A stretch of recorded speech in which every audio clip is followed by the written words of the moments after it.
సిద్దిపేట పర్యటన సందర్భంగా CM Revanth Reddy Rythu Bharosa scheme నిధులు విడుదల చేశారు. 70 లక్షల మంది రైతులకు లబ్ధి చేకూరేలా 3600 కోట్లను బటన్ నొక్కి రిలీజ్ చేశారు. ఇవాళ బ్యాంకులకు సెలవు కావడంతో రేపు రైతుల అకౌంట్లలో డబ్బులు జమ కానున్నాయి. 45 రోజుల్లో 3 విడతల్లో 9000 కోట్ల అకౌంట్లలో జమ చేయనున్నామని రేవంత్ రెడ్డి చెప్పారు. ఉమ్మడి నిజామాబాద్ జిల్లాలో ఉష్ణోగ్రతలు నానాటికి పెరుగుతున్నాయి. గడిచిన 24 గంటల్లో నమోదైన అత్యధిక ఉష్ణోగ్రతలు ఇలా ఉన్నాయి.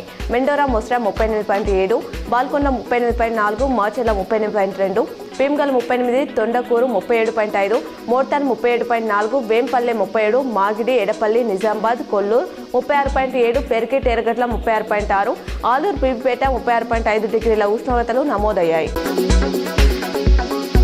అంగన్వాడీలకు కొత్త ఫోన్లు ఇచ్చేందుకు ప్రభుత్వం నిర్ణయించింది. ఈ మేరకు 38,000 పైగా శాంసంగ్ ఫోన్లను కొనుగోలు చేసినట్లు సమాచారం.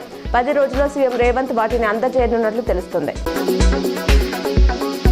తిరుమలలో టోకెన్లు లేని భక్తులకు శ్రీవారి సర్వదర్శనానికి 24 గంటల సమయం పడుతుందని టీటీడీ వెల్లడించింది. దర్శనం కోసం బాటగంగమ్మ ఆలయం వరకు భక్తులు వేచి ఉన్నారు. నిన్న 77,864 మంది భక్తులు శ్రీవారిని దర్శించుకున్నారు. 39,348 మంది తలనీలాలు సమర్పించారు. ఒంటి ఆదాయం రూపాయలు 3.33 కోట్లు వచ్చింది.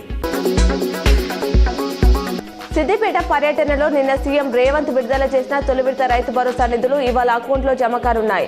6,000 చొప్పున రూపాయలు 3,600 కోట్లు అన్నదాతల ఖాతాలో చేరనున్నాయి. మరో 20 రోజుల్లో 2,700 కోట్లు, ఆ తర్వాత 20 రోజులుగా 2,700 కోట్లు రిలీజ్ చేస్తామని రేవంత్ వెల్లడించారు. మొత్తంగా దాదాపు 70 లక్షల మందికి ప్రయోజనం కలిగిస్తామన్నారు.